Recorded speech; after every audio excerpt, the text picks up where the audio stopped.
Je pense qu'on est pas mal. Donc, bonjour à tous. Bienvenue dans ce nouveau webinaire Investui. Donc, avant de démarrer, bien sûr, la présentation, comme d'habitude, je vais donner quelques petites informations pratiques, on va dire. Donc, c'est un webinaire qui est enregistré. Il sera posté sur notre chaîne YouTube d'ici quelques jours. Donc, vous aurez la possibilité de le revoir en replay si toutefois il vous manquait des informations, en sachant bien sûr que je reste à votre disposition si vous avez besoin d'éclaircir des éléments. Alors, d'autres informations, donc vous pouvez normalement me voir correctement, on m'entend, on voit mon écran, donc on me l'a confirmé, et c'est également l'impression que j'ai. Donc, tout au long de la présentation, il y a des slides, donc c'est une présentation, on va dire, interactive. Donc, vous devez voir l'écran, la présentation à l'écran qui bouge. Si ce n'est pas le cas, alors, voilà, ce n'est pas un film non plus, donc il y a un déroulé au fur et à mesure que je présente les choses. Mais si vous voyez que dans 10 minutes, on est toujours sur cette première page, il y a un souci. Et je vous invite à me le signaler parce que dans ce cas, c'est que ça ne fonctionne pas bien et ce n'est pas présentable. Donc, n'hésitez pas à m'interrompre. Donc, vous pouvez communiquer avec moi par le biais de la boîte à questions. Donc, c'est le seul élément normalement auquel vous avez accès dans cet outil de téléconférence. Donc, c'est une salle de conférence virtuelle. Donc, vous pouvez me voir, m'entendre, mais vous ne pouvez pas me parler. Donc, c'est le seul moyen que vous avez pour communiquer avec moi. Donc, comme je dis toujours, je n'ai pas réponse à tout, même si je connais bien le sujet. Donc, si vous avez des questions, que je les vois, je réponds. Quoi qu'il arrive, en fin de session, de toute façon, je regarde aussi s'il y a des éléments. Et puis, si toutefois, je n'ai pas les réponses, je reviendrai vers la personne qui a posé la question après m'être renseignée. Voilà, parce qu'on en apprend tous les jours. Donc, même si on maîtrise un sujet, je pense qu'il y a toujours une possibilité d'évoluer. Donc voilà, c'est parti. Donc vous êtes nombreux aujourd'hui. Merci de nous retrouver pour ce webinaire Investui. Donc c'est un webinaire spécial. Donc c'est-à-dire que c'est pas le webinaire de présentation générale du service.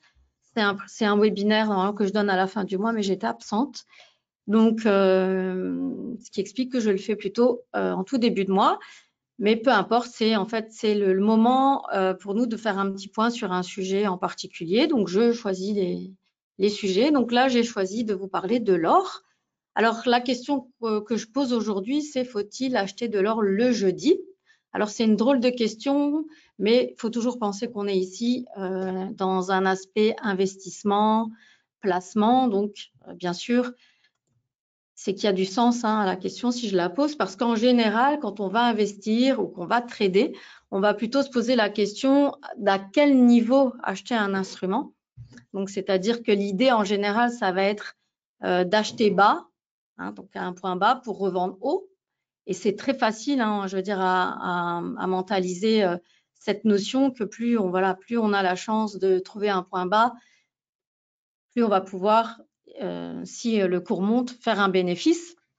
Donc, dans la théorie, c'est quelque chose qui est très simple, mais en réalité, ce qu'on voit quand le cours évolue, c'est vraiment le présent. Donc, on n'a absolument pas une vue sur le futur. Là, bien sûr, on a le présent et on a le futur dans une seule et même vue. Donc, c'est beaucoup plus simple par après de dire, oui, c'est évident, il faut acheter ici, il fallait vendre là, évidemment. Donc, mais la réalité, elle est plutôt celle-ci, c'est que derrière le rideau, on ne sait pas du tout ce qui va se passer. Donc, c'est pour ça, en fait, que la question, au lieu de se poser, donc, à quel niveau acheter, on va peut-être, on réfléchit. Alors, quand je dis on, bien évidemment, ce n'est pas moi, donc c'est la société WH Shelf Invest pour laquelle je travaille. Donc, WH Shelf Invest, on est courtier depuis 1998, donc courtier spécialisé dans différents instruments financiers. Donc, notre gamme de produits s'élargit d'année en année, donc, parce que 98, c'est plus un jeune courtier. Donc, on a fait nos classes avec des actions et puis tout doucement, on s'est dirigé vers le courtage de produits dérivés, de plus en plus à la mode. Et puis, voilà, il y a des nouveautés qui se greffent. Et dans cette activité de courtage, donc qu'est-ce que c'est déjà le courtage pour les gens qui ne savent pas? C'est de donner la possibilité donc aux clients d'accéder à différents marchés par le biais d'outils aussi qui permettent de placer les ordres de façon indépendante.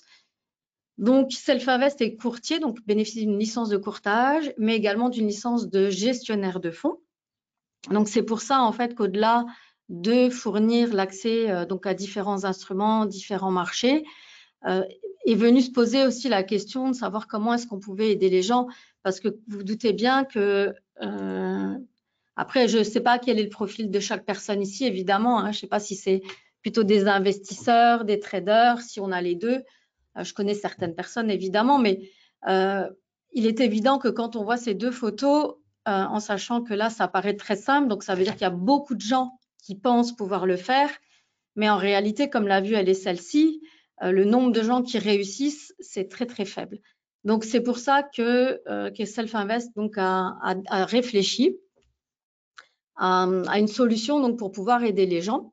Et c'est ce qu'on va découvrir ensemble maintenant, hein, donc dans la présentation, donc en sachant que la société existe depuis 1998 et que la solution qu'on a trouvée, en tout cas, pour ne plus avoir finalement à définir quel était le prix d'entrée, donc c'est-à-dire de définir un prix bas pour pouvoir acheter haut, en fait, on a pensé différemment. Et je vais expliquer bien sûr comment est venue la pensée. Alors moi, quel rôle je joue dans tout ça? Ben voilà, je travaille chez Self Invest depuis 2011. Donc, ça commence à faire. Hein, donc, c'est 14 années là qui ont été complétées. J'entame la 15e. Et donc, ben, je suis donc en charge du support technique et opérationnel donc, des clients. Donc, c'est-à-dire que j'accompagne au quotidien dans leur activité de trading, donc nos clients de la partie courtage. Donc, bien sûr, je réponds aux questions, donc des questions administratives ou techniques. Donc, c'est de l'assistance, c'est de l'encadrement, c'est de la pédagogie. Donc, j'anime régulièrement aussi des webinaires donc, dans lesquels je décrypte soit des stratégies, des outils, j'explique des fonctionnalités, donc des outils qu'on peut utiliser. Voilà, c'est assez vaste. Hein. Et puis, bien sûr, je participe aussi donc au développement des activités, hein, donc avec le reste de l'équipe. Et j'ai le plaisir donc depuis 2020 aussi donc d'avoir la charge de présenter, en tout cas de m'occuper d'Investui. Alors, je précise que je ne suis pas Investui, hein, c'est-à-dire que c'est toute une équipe, c'est toute une société. Mais voilà, en général, les gens ont affaire à moi dans la mesure où je suis l'image. J'ai le plaisir d'expliquer les choses, de faire des webinaires, de les préparer, de m'entretenir avec les gens qui sont intéressés, qui veulent découvrir la méthode, en tout cas, de l'expliquer. Donc, cette méthode en question, donc, en fait, c'est le fait de ne plus devoir deviner où va aller le cours. Hein. C'est ça, en fait, l'idée. C'est-à-dire qu'on ne va plus viser à rentrer en position sur un point plus bas et à revendre sur un point plus haut parce que c'est très compliqué. Donc, ça va être plutôt d'utiliser, en fait, des fenêtres temporelles, donc des mouvements qu'on va pouvoir prédire dans le sens où ils vont se présenter régulièrement. Donc, d'où la question, faut-il acheter de l'or le jeudi? Donc, c'est assez précis, hein, le jeudi aussi. Donc, c'est une journée en particulier dans la semaine. Et on va découvrir pourquoi. Parce qu'en fait, au fur et à mesure de nos activités de courtage, hein, de courtier en bourse, en fait, on a bien sûr fait des rencontres nous-mêmes, donc de partenaires, de clients. On fait de la veille, hein, bien entendu. On reste à l'écoute de ce qui se fait, de la réglementation. Voilà, on suit les évolutions puisqu'on est acteur et qu'on doit s'y intéresser. Et donc, dans nos rencontres aussi sur notre chemin de courtier en bourse, et dans notre volonté d'aider nos clients à performer, c'est ça hein, en fait l'idée, hein, c'est qu'on ne veut pas se contenter simplement de fournir un service, de donner accès et d'empocher des commissions. L'idée, c'est aussi d'aider les gens à performer parce qu'en fait, c'est très, très difficile quand on est sur du court terme de pouvoir savoir où va aller le cours. Donc, c'est prouvé, ça reste très, très, très difficile de réaliser des bons rendements sur une courte durée. Donc, c'est pour ça qu'on a souhaité aussi élargir notre horizon, essayer vraiment de trouver quelque chose qui allait sortir de tout ça. Donc, c'est-à-dire que on va utiliser une méthode qui s'appelle les effets de marché. Ça nous permet en fait de plus faire de divination et de ne plus savoir, de plus devoir penser s'il pleut, il neige, il vente, qu'est-ce qu'on fait, ça va monter, ça va descendre. On veut sortir de tout ça, tout simplement parce qu'aussi en termes de gestion, ça serait très très compliqué pour une société comme la nôtre aussi de faire des analyses. Donc on n'a pas ici des personnes qui analysent les marchés en temps réel pour prendre des décisions. on a automatisé beaucoup de choses, et dont Investuy. En fait, Investuy, c'est vraiment l'exploitation en fait de tendances récurrentes et observables sur les marchés financiers. Alors, les marchés financiers, c'est vaste, hein. Donc, nous, on a sélectionné que quelques instruments sur lesquels on essaye de repérer donc des tendances récurrentes. Donc, ils sont au nombre de 4, ces instruments. Et c'est ça qu'on utilise en fait dans la méthode Investuy, donc qui est une méthode d'investissement moyen terme et qui n'est pas du tout du trading. Donc, c'est-à-dire que ce n'est pas quelque chose qu'on peut observer sur de la courte durée. Donc, ça va être des mouvements qui vont se répéter en fait à intervalles réguliers et sur lesquels on va pouvoir s'appuyer pour prendre en fait des décisions. Mais là aussi, il n'y a rien de mathématique et il n'y a rien de régulier dans le sens que ça n'apparaît pas systématiquement, c'est de la statistique, donc c'est-à-dire que on va exploiter quelque chose qui va être récurrent, mais pas non plus systématique. Donc là aussi, il va y avoir en fait des aléas qui font en fait que c'est pas systématique que le mouvement attendu apparaisse. Mais en fait, on a des bonnes chances qu'il apparaisse quand même dans la durée en termes de statistiques. C'est ça qui est exploité ici. Donc, c'est en fait ces effets de marché, donc ces mouvements récurrents, ils sont le résultat de comportements humains ou de facteurs économiques ou de conditions de marché spécifiques. C'est-à-dire que c'est pas non plus lié au hasard. Donc, on va tabler en fait sur des choses qui sont observables et qui vont nous permettre en fait de prendre des positions qui ne sont pas liées au hasard.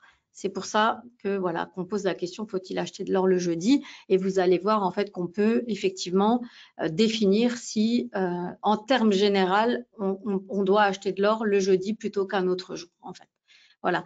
Donc ça s'appelle les effets de marché. Au départ, c'était plutôt des anomalies, c'est-à-dire que c'est des mouvements comme ils sont prévisibles. Eh bien, ils sont pas normalement, c'est pas tout à fait logique dans un marché, dans un fonctionnement de marché classique. Et donc, au lieu d'anomalies, ça a pris le nom d'effets de marché. Vous pourrez aussi les entendre sous le nom d'effets saisonniers, effets calendrier.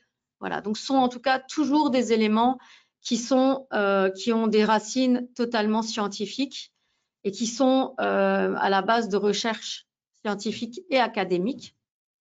Donc, il y a énormément de gens qui se penchent là-dessus. Donc, ce sont des chercheurs, des personnes qui travaillent dans la finance, mais qui consacrent leur vie aussi à trouver des méthodes, des choses qui sont observables, récurrentes, repérables. En fait, il y a plein de types d'investissements, il y a plein de types de méthodes. Et les effets de marché sont une des méthodes.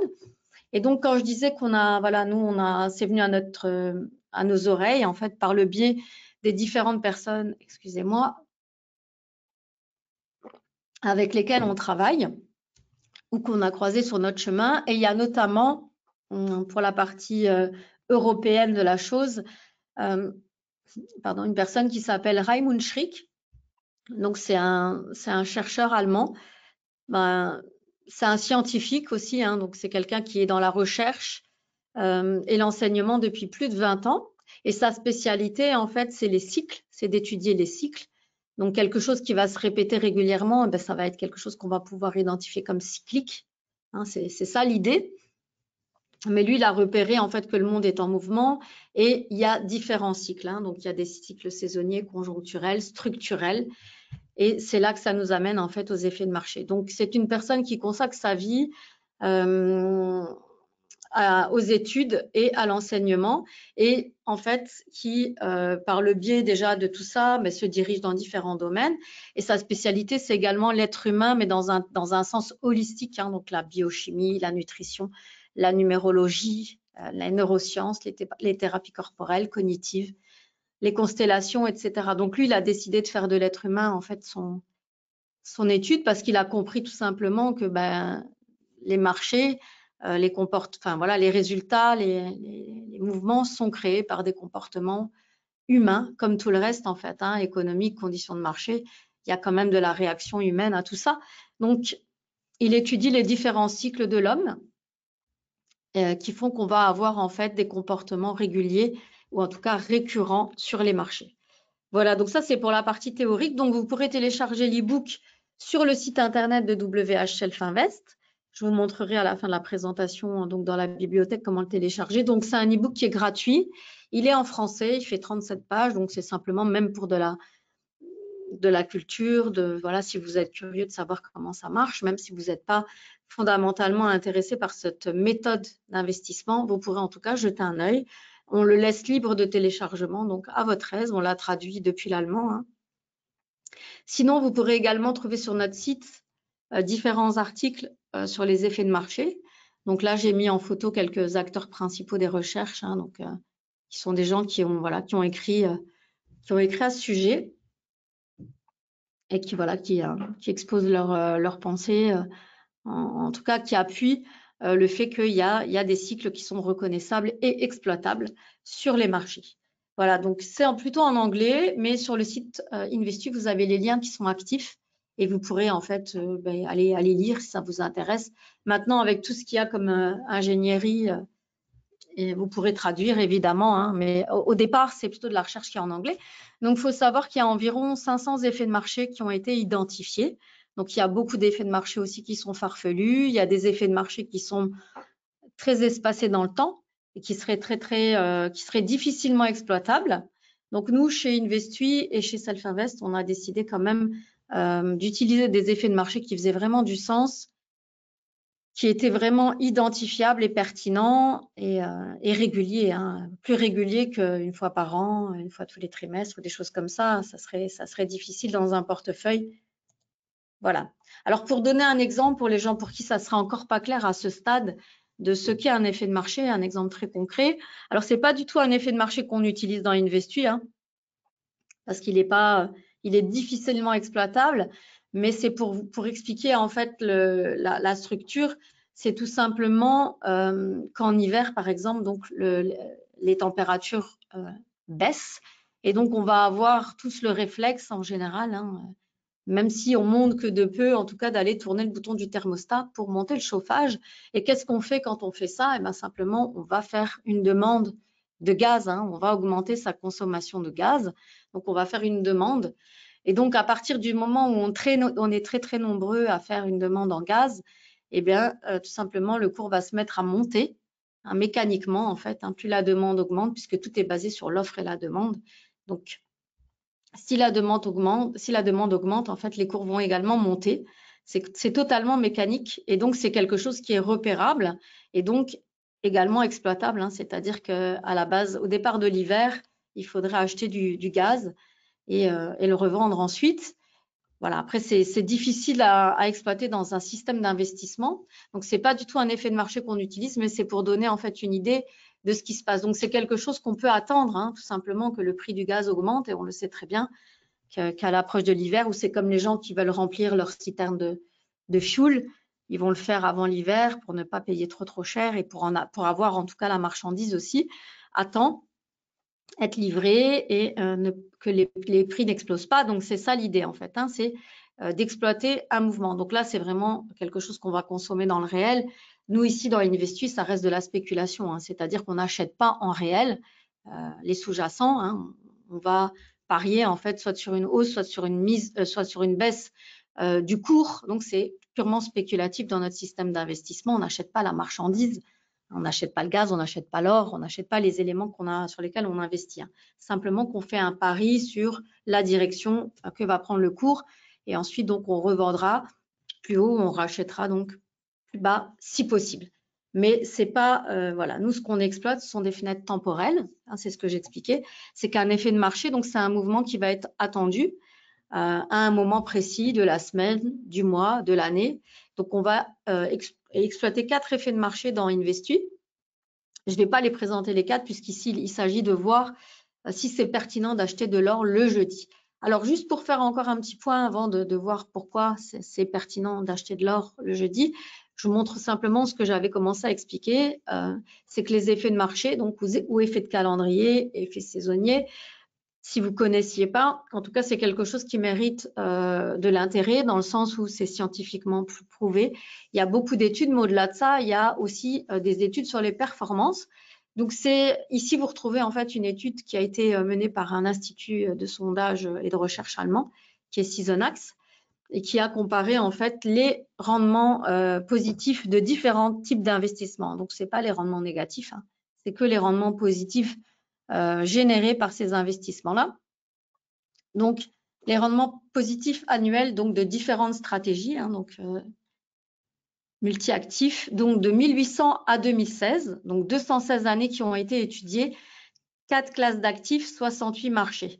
Donc, on voit en fait tout simplement différents systèmes d'investissement que vous connaissez ou pas. Donc, ici, c'est plutôt l'exploitation des bons du Trésor. Hein, donc, ce sont les obligations d'État. En général, on récupère ces fonds, mais on fait peu de profit. Ça donne quand même des bons résultats hein, dans la globalité, c'est positif, même si c'est faible. Ensuite, ici, on va retrouver comme système d'investissement classique que vous avez sûrement entendu, eh ben, c'est les fondamentaux, hein, c'est les valeurs. Donc, c'est-à-dire qu'on va plutôt étudier les données chiffrées des sous-jacents, donc des entreprises. On va étudier les bilans, les comptes de résultats. On va vraiment s'intéresser au fait que de savoir si l'action elle est cotée de façon correcte, c'est-à-dire si elle n'est pas surévaluée ou sous-évaluée. On va prendre ces décisions à partir de là. Ça marche aussi, mais ça demande énormément de boulot hein, pour les gens qui le font. Ici, on va avoir une méthode qui s'appelle le momentum. Donc, c'est plutôt une méthode qui va se baser sur le fait d'exploiter des titres ou des sous-jacents qui vont surperformer un indice auquel ils font référence, hein, donc quelque chose auquel ils font référence. S'il le surperforme, eh ben, ça veut dire qu'il y a des grandes chances qu'il continue à monter. Et s'il le sous-performe, ça veut dire qu'il y a des grandes chances qu'ils vont continuer à baisser. Le carry trading, c'est plutôt le fait en fait d'exploiter les différences de cotation.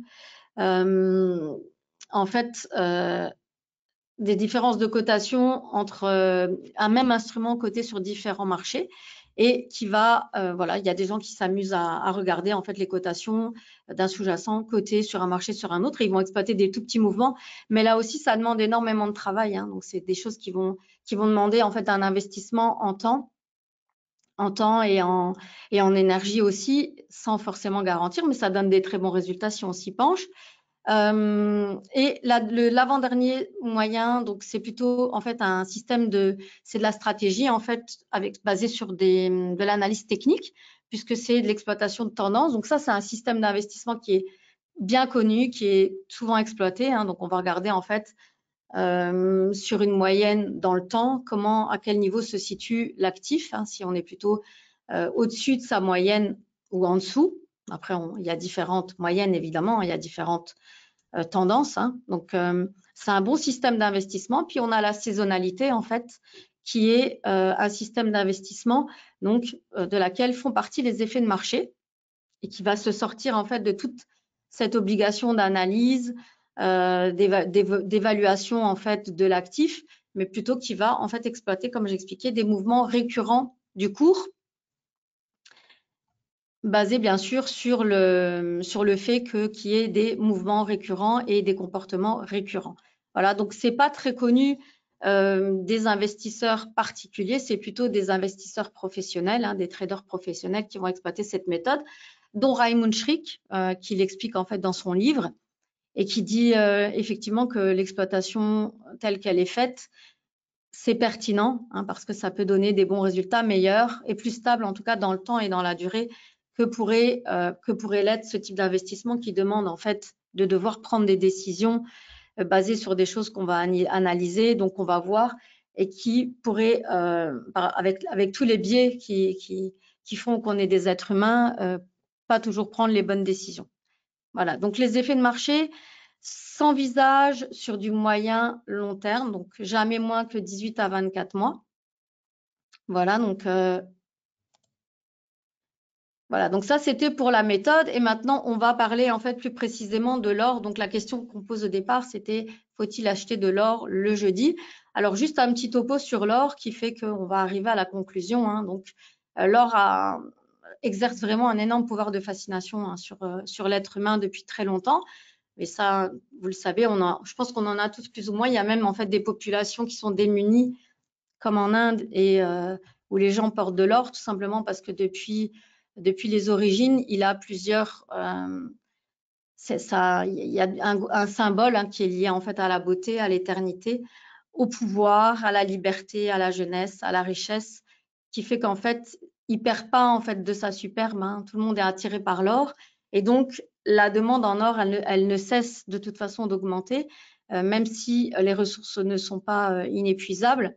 L'attrait qu'exerce l'or sur l'être humain, elle est toujours hyper important. Et tout ça parce que bon, depuis la nuit des temps, l'or, c'est un tout petit topo, c'est pour arriver là où je veux. Donc, c'est parce que l'or, en fait, existe sur la Terre en quantité limitée. L'origine de l'or n'est pas terrestre, mais plutôt, l'or vient de l'espace. Donc, j'ai mis les petits bonhommes verts. Donc, l'or est créé par l'explosion de supernova, dans l'univers, et on le retrouve en fait sous forme de poussière, d'éclats dans le noyau terrestre, dans la croûte terrestre, mais aussi certainement sur d'autres planètes. En tout cas, on n'est pas encore allé exploiter, mais en tout cas sur la Terre, ça vient depuis. L'or existe depuis très longtemps, et il est arrivé sur Terre lors de la création de la planète. Alors de temps en temps, il y a encore des petites arrivées par astéroïdes, mais voilà, c'est de plus en plus rare. Donc, c'est-à-dire qu'il n'y a pas de création d'or, il y a plutôt en fait du renouvellement, ou alors aussi la nouveauté vient aussi de la méthode, des nouveautés de méthode d'extraction. Donc, c'est plutôt à ce niveau-là qu'on va découvrir de l'or. Donc, c'est-à-dire qu'on devient de plus en plus pointu dans la découverte de l'or, ce qui fait qu'on en trouve encore, on trouve encore des nouveaux gisements. Mais c'est pas quelque chose qui pousse, ça pousse pas dans les arbres, c'est pas quelque chose qui est créé par la main de l'homme, donc c'est quelque chose qu'on transforme évidemment, mais à la base c'est d'origine extraterrestre, ce qui explique que c'est rare, et donc en général c'est précieux parce que c'est limité, c'est inaltérable, ça a des propriétés qu'on va retrouver en fait dans des composantes électriques. Il a vraiment plein de propriétés qui font qu'on va l'utiliser vraiment dans la technologie et dans plein de domaines. Donc, c'est pour ça, en fait, que la demande en or ne cesse d'augmenter, un petit peu tous les ans. Et en tout cas, on en consomme énormément. Alors, ça, c'est pour la généralité. Alors après, ce qu'on peut observer aussi en regardant, en fait, les chiffres, c'est qu'il y a des domaines dans lesquels l'or est encore plus demandé que dans d'autres. On parlait de technologie. Il y a bien sûr donc les investissements, les banques centrales qui vont en fait, c'est aussi une monnaie d'échange, vous le savez, donc ça sert aussi à se couvrir, pardon.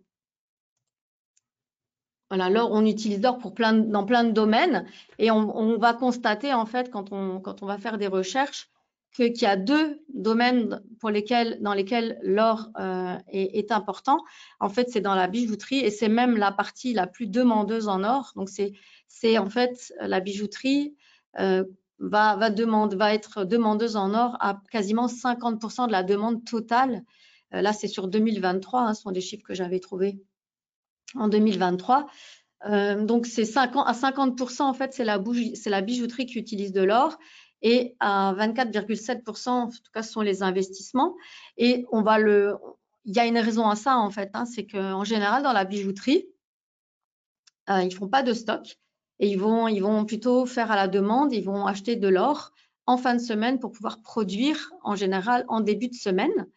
Et dans les investissements ou les sociétés d'investissement, en fait, ils vont acquérir de l'or quand les marchés vont pas bien, quand c'est instable, ou alors à la veille des week-ends aussi, donc pour se prémunir d'éventuels gaps ou de mini-cracks ou de cracks. Et en fait, ces deux éléments combinés font que la demande en or avant le week-end, en fait, elle augmente. Donc, on le voit en fait dans ce petit graphique. Donc, le lundi, c'est pas la journée où il y a la meilleure performance de l'or, c'est pas là que le cours monte le plus. Le mardi non plus, le mercredi non plus. On voit un petit tressaillement le jeudi, et en général, en fait, le vendredi, c'est là en fait que le rendement sur l'or donne ses meilleurs résultats. Donc, c'est-à-dire qu'il va y avoir des achats massifs d'or et une augmentation, en fait, en tout cas, du cours et des résultats qu'on peut faire si on en a acheté. Donc, c'est pour ça, en fait, que c'est intéressant, en général, d'acheter de l'or le jeudi, bien sûr, pour pouvoir, en fait, bénéficier de la hausse le vendredi, et ensuite, donc, s'en séparer pour faire un bénéfice, évidemment, hein. Donc, c'est ça, en fait, qu'on utilise dans Investui quand on est sur l'effet de marché qui est basé sur le Friday Gold Rush, donc l'or.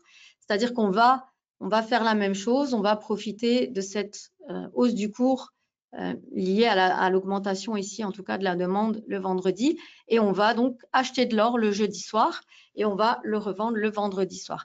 Alors, c'est pas non plus tous les vendredis que le cours se met à monter, hein, comme je l'expliquais. C'est pas du tout quelque chose qui est systématique, mais c'est quelque chose qui, dans la durée, en tout cas, et statistiquement, s'avère être vrai. Donc, en tout cas, quand on va comparer Investui, le service d'investissement global Investui, aux performances réalisées sur l'or si on était en achat-conservation.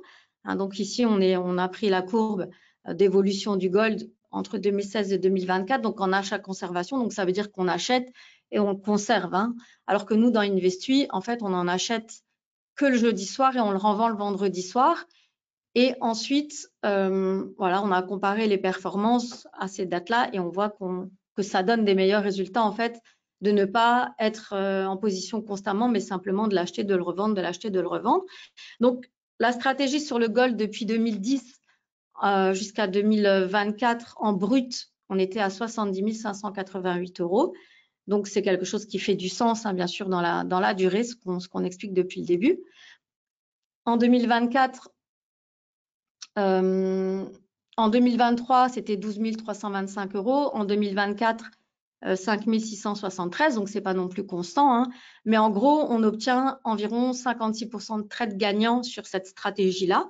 Donc, on voit qu'il y a également des trades perdants, hein. C'est ce qu'on explique, c'est que voilà, donc statistiquement, le mouvement a lieu, mais il peut y avoir des fois pour des raisons liées au marché, aux circonstances, où ça n'a pas lieu. Voilà, mais on table en tout cas dans la durée sur ces 56% et on a investi en fait sur le gold au moment-là.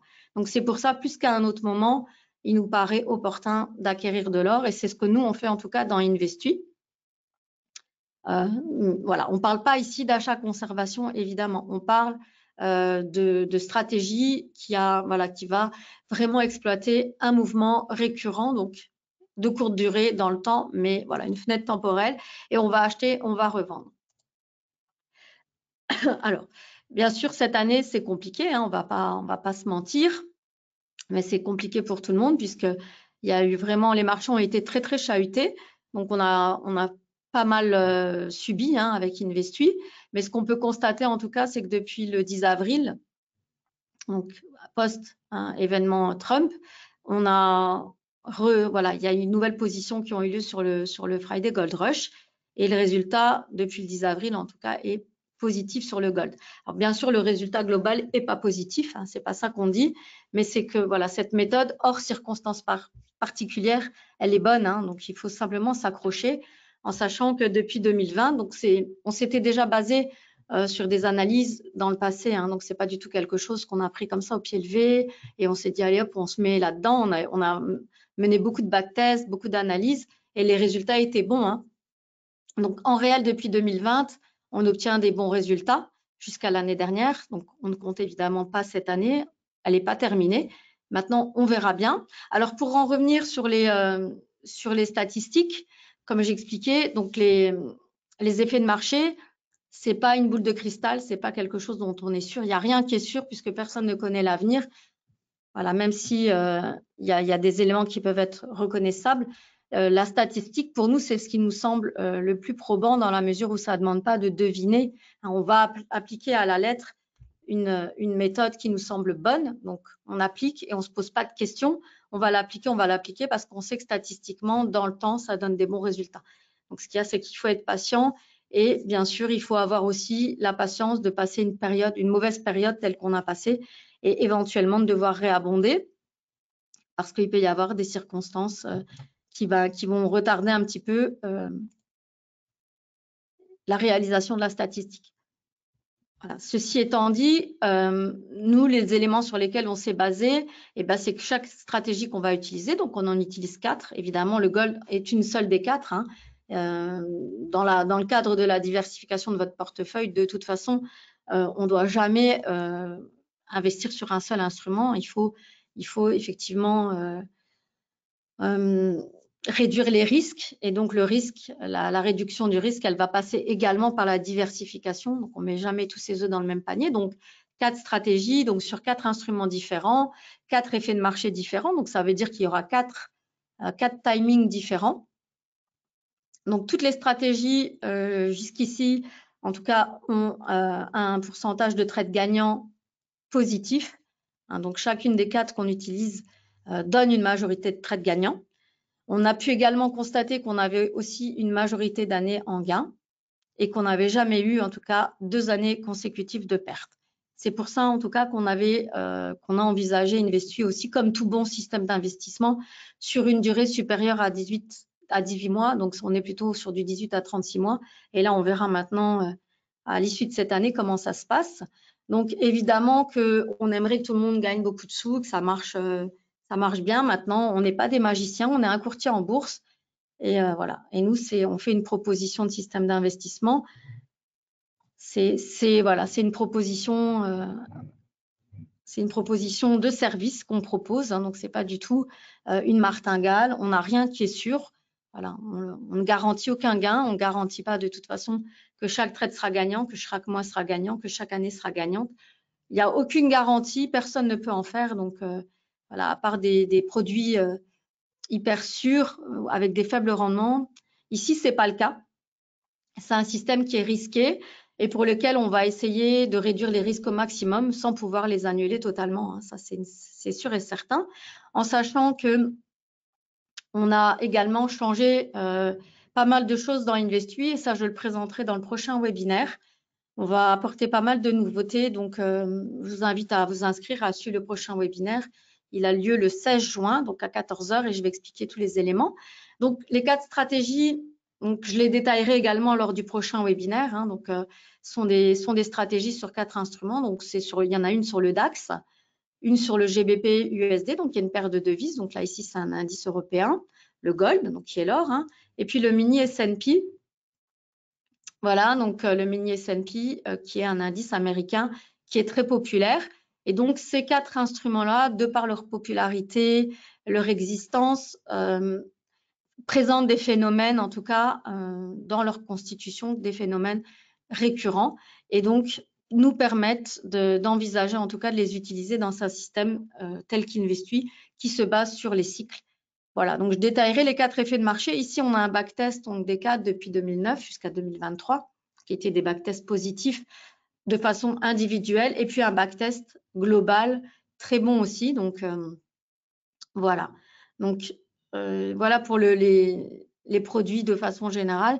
Je donnerai bien sûr le détail dans la prochaine présentation, donc qui aura lieu, comme je vous le disais, le 16 juin à 14 h. Donc, ne manquez pas le webinaire. Je vous expliquerai donc toutes les stratégies en détail. J'indiquerai les nouveautés, donc ce qu'on a souhaité mettre en place pour gérer le risque et éviter que, au plus possible. C'est-à-dire qu'on ne pourra absolument jamais, jamais, jamais éviter tous les risques. On ne fait pas le marché, c'est pas Investuy. C'est pas Investuy, c'est pas Self-Invest qui fait les cotations. Donc, on est voilà, on est comme tous les investisseurs, c'est-à-dire qu'on est soumis au marché. La seule chose qu'on puisse faire, c'est trouver des moyens pour justement essayer de limiter la casse ou en tout cas d'exploiter au mieux. Et ça, j'expliquerai les mécanismes qu'on a utilisés. Et puis, il va y avoir des nouvelles propositions. Donc ici, jusqu'ici, c'était 4 instruments. On va proposer de nouvelles choses très, très prochainement. Et donc, j'aurai plus de détails pour le webinaire du 16 juin. Et donc, je vous présenterai ça avec plaisir. Voilà, donc si vous avez des questions, n'hésitez pas à me les poser. Voilà, je reviendrai vers vous de toute façon si, comme je disais, si je n'ai pas les réponses ou si vous avez des questions qui méritent un approfondissement. Donc, n'hésitez pas, voilà, n'hésitez pas à me dire si vous avez des questions, je répondrai avec plaisir ou je reviendrai vers vous. En tout cas, voilà, je vous invite à vous inscrire pour le 16 juin pour le webinaire global. Ici, c'était juste pour le gold, donc un point précis sur comment fonctionne en tout cas le gold dans Investuy et pourquoi on achète le jeudi. Voilà. Non, c'est sur le… Nous, en fait, ici, on propose sur le futur. Vous pouvez ouvrir un compte sur le futur ou un compte avec les CFD, mais c'est pas l'ETF, hein, c'est le contrat à terme ou le CFD qui réplique le contrat à terme. Alors, comme on propose les deux types de comptes, vous avez la possibilité d'ouvrir les deux types de comptes. Et donc, dans ce cas, on prend l'un ou l'autre en sachant… Merci beaucoup. Merci beaucoup de votre présence, votre participation. Voilà, donc je donnerai tous les détails, j'expliquerai les commissions, voilà. Je donnerai tout dans le prochain webinaire. Ici, c'est le petit webinaire spécial Investui. Voilà. Merci beaucoup. Bon. Ben, je vais vous relâcher. Voilà, donc surtout n'hésitez pas. Si vous avez des questions, vous pouvez de toute façon appeler à ce numéro ou pour les gens qui connaissent Raphaël, hein, c'est lui aussi qui s'occupe. Donc c'est le manager qui s'occupe aussi voilà, des nouveaux clients qui seraient intéressés par le produit. Donc n'hésitez pas à nous contacter, on répondra. Voilà. Merci beaucoup. Donc je vais couper ici la présentation et puis vous la retrouverez donc sur YouTube à un moment qui vous convient mieux si vous souhaitez. Voilà. Merci beaucoup. Bonne fin de journée à vous. Au revoir.